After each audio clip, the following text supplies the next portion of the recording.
আমার প্রিয় বন্ধুরা চলে এসেছি আমি রুমা আরেকটা নতুন ব্লগ, নতুন একটা দিন, নতুন একটা সকাল, সুন্দর একটা ব্লগ নিয়ে। আশা করছি কিন্তু তোমাদের বেশ ভালো লাগবে। আর ব্লগটা তো সকাল সকালই শুরু করে দিয়েছি। আর আমি তো এখন তোমরা জানো যে টিপস দিচ্ছি, তো নতুন নতুন টিপস পেতে গেলে অবশ্যই চ্যানেলটা সাবস্ক্রাইব করে দিয়ে বেল আইকনটি প্রেস করে দিবে, আর নয় কিন্তু তোমাদের এখানে নোটিফিকেশন যাবে না। আর টিপসগুলো দেখতে হলে অবশ্যই তোমরা পুরো ভিডিওটা দেখবে, স্কিপ করবে না। তো বন্ধুরা শুরু করে দেওয়া যাক। শুরু হয়ে গেল আমার আজকের ব্লগটা। তো সকাল সকালে শুরু করেছি, এই যে দেখো সবার প্রথমে কিন্তু আমি আমার শুরুর কাজ দিয়ে শুরু করেছি। তো সকাল সকাল বিছানাটাকে তুলে নিচ্ছে। আর বিছানা না তুললে কি আর ভালো লাগে বলো তো তোমরা? হ্যাঁ, সকালের শুরুর কাজ কিন্তু বিছানা। বাসি ঘরের আগেও দেখবে বিছানা ওঠাতে হবে, আর বিছানা তুলে তারপরে কিন্তু তুমি তোমার কাজটাকে শুরু করতে পারবে। আর তোমাদেরকে আজকের প্রথম টিপস দিচ্ছি কিভাবে তোমরা সংসারের শুরুর কাজটা দিয়ে শুরু করবে। সবার প্রথমে অনেকে দেখবে গুলিয়ে যায়, হ্যাঁ তালগোল পাকিয়ে যায়, কখন কোনটা শুরু করবে কিছুই বুঝে উঠতে পারছো না। তো আজ আমি তোমাদেরকে বলে দিচ্ছি যে কোনটা থেকে সকালবেলা দেখো ঘুম থেকে উঠে ঠাকুর প্রণাম করেই কিন্তু বিছানাটাকে তুলতে হয়। বিছানাটা তুলে ঘরটাকে ঝাড়ু দিতে হয়, ঝাড়ু দিয়ে তারপরে তুমি তোমার পরপর কাজগুলো করে যাবে। যে যত তাড়াহুড়াই থাকুক না কেন বাসি ঘরটা কিন্তু দেখো দূর করতেই হয়। বাসি ঘর না দূর করলে কিন্তু কোনো কিছুই করা যায় না। হ্যাঁ, অনেকে দেখবে সকালে উঠে রান্না বসাতে হয়, ওটা করতে হয় সেটা করতে হয়।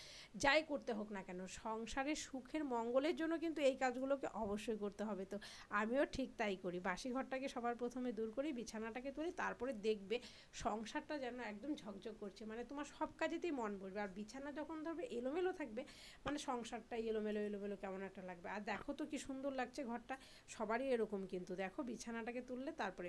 তো আমিও কিন্তু বকবক করতে করতে আমার দেখো বিছানা তোলা হয়ে গেছে। তো হয়ে যাওয়ার পরে আমি ঘরটাকে ঝাড়ু দিয়ে নিচ্ছি, ঝাড়ু দিয়ে তারপরে যা কাজ কর্ম আছে ওগুলো। আর আমি আমার বাসি কাজগুলো তো করেই নিয়েছি, ব্রাশ করা, জামা পাল্টানো সব কিছু, নাইটি পাল্টানো সব কিছু হয়ে গেছে। তো হয়ে যাওয়ার পরে আর এই যে দেখো বরমশাই,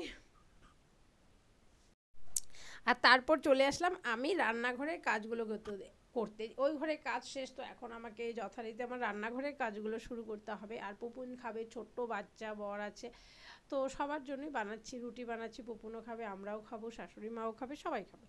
তো তার জন্য রুটি বানিয়ে নিচ্ছি। আর রুটির সাথে আমরা চা খাবো, কলা খাবো, মুড়ি খাবো, জানি না আরও কী কী খাবো, মানে কোনো ঠিক নেই, যখন যেটা পাওয়া হচ্ছে সেটাই খাওয়া হচ্ছে।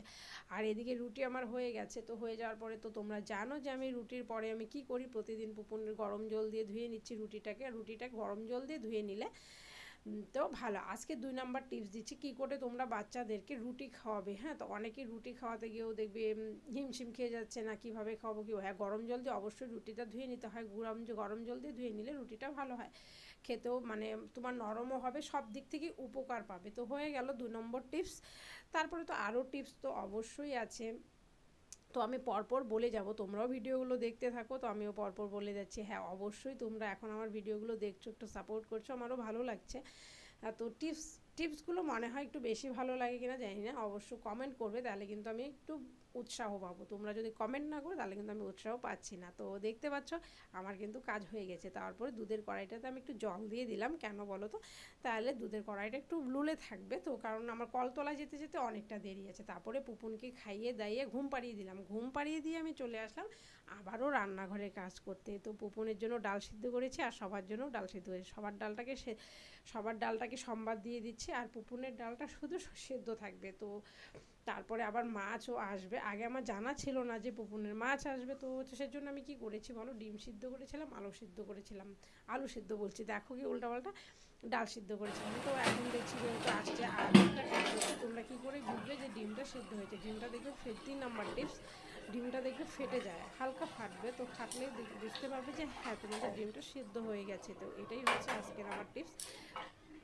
3টা টিপস কিন্তু আমি দিয়ে দিয়েছি তোমাদেরকে, কেমন করে কোনটা করলে কোনটা বুঝবে সেটাই। তো বন্ধুরা তারপরে আমার রান্নাবান্নার কাজকর্ম শেষ, দেখতেই পাচ্ছ। এখন আমি গ্যাসটাকে একদম পরিষ্কার করে নিব, কারণ ডিম মুসুর ডাল সব হয়েছে, গ্যাস একদম এঁঠো হয়ে গেছে।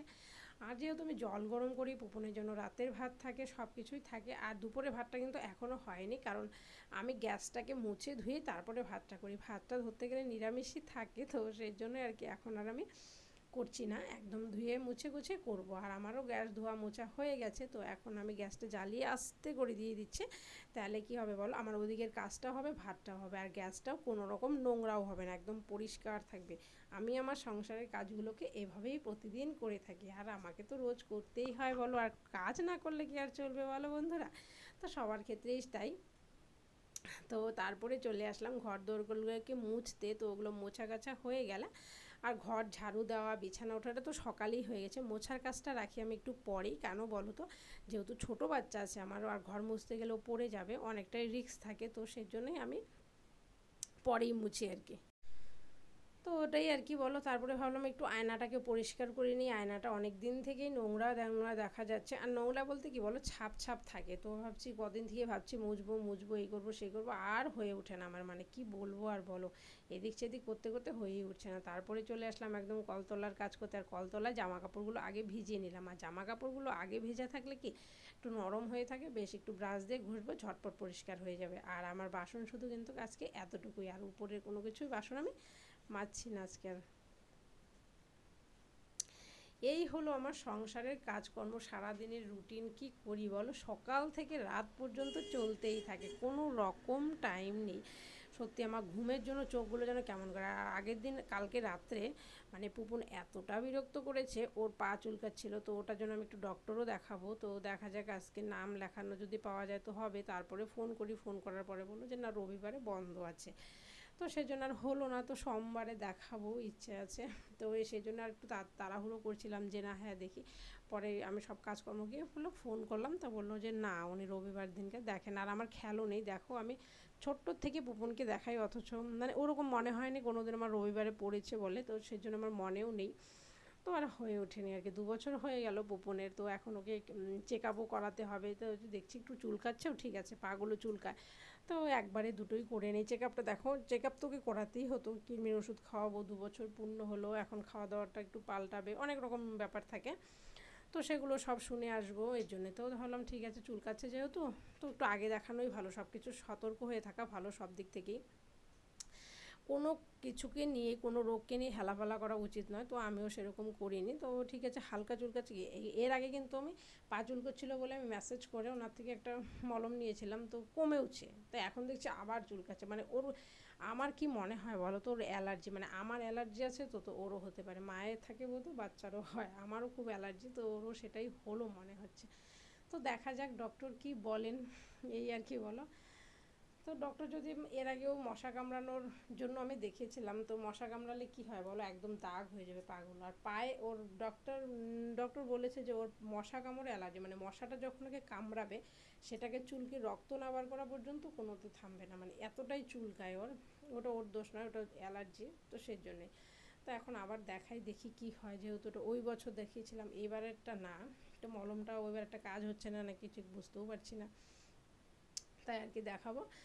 আর এদিকে দেখো আমার জামা কাপড় ধোয়াও হয়ে যাচ্ছে, মোটামুটি কাছাকাছি হয়ে গেছে, ব্রাশ দিয়ে ঘষাঘষি হয়ে গেছে। তো এখন আমি একটু ধুয়ে নিব ভালো করে, একদম ভালো করে, বেশি করে ধুলে কি বলো, সার্ফের যে জলের গন্ধটা সেটা থাকবে না, একদম পরিষ্কার। তো আর কল পাম্প করে কিন্তু জামা কাপড় ধোয়া যায় না, এটা ঠিক এটা একদম খুব অসহ্য ব্যাপার। কত তুমি কল চাপাবে বলো, এত কল চাপানো যায়, মানে কত কত জলের প্রয়োজন বলো। আর এই যে ভাঙা জায়গাটার জন্য যে অসুবিধা না, মানে এইভাবেই চলছে আর কি, জানি না এটার কি পরিস্থিতি হবে, আদৌ ঠিক হবে কি না হবে জানা নেই আমারও ব্যাপারটা। তারপরে স্নান টান করে চলে আসলাম, তো বাবুকে বললাম ডিম খাবে, আর এই যে সব থেকে প্রিয় খাবার হচ্ছে। শুভ সকাল আমার প্রিয় বন্ধুরা, কেমন আছো তোমরা? সবাই ভালো আছো, সুস্থ আছো, আমরাও ভালো আছি। আর আমার চ্যানেলে সবাইকে স্বাগত, আর অনেক অনেক ভালোবাসা জানিয়ে ব্লগটা শুরু করে দিলাম। আর এই যে দেখো বকুলকে ডিম খাওয়াচ্ছে, এই যে বসে গেলাম, দেখো হাই করে দাও। তো ওকে ডিম খাওয়াচ্ছে, ডিমটা খাইয়ে চুল কাটার ইচ্ছে আছে, দেখা যাক চুলটা যদি কাটানো যায়। তো চুল কাটিয়ে তারপরে স্নান করাবো। দেখতে থাকো ব্লগটা, সারাটা দিন কী করি না করি, হাসি কান্না সুখ দুঃখ সবটাই শেয়ার করতে ভালোবাসি আমি তোমাদের সাথে। তারপরে চলে আসলাম বিকেলবেলা, জামা কাপড় যা আছে সব ওগুলোকে তুলে গোছাচ্ছি আলনাতে। আমি আমার জামা সবগুলো নাইটি বেরিয়ে গেছিলো আজকে, তো সবগুলোকে একটু গুছিয়ে রাখলাম ভালো করে। গোছানো থাকলে দেখবে সব কিছুই ভালো লাগে, তো একটু ভালো করে গুছিয়ে টুছিয়ে রাখলাম, রেখে তারপরে আরও পুপুনকে আজকে চুল কাটা হয়েছে।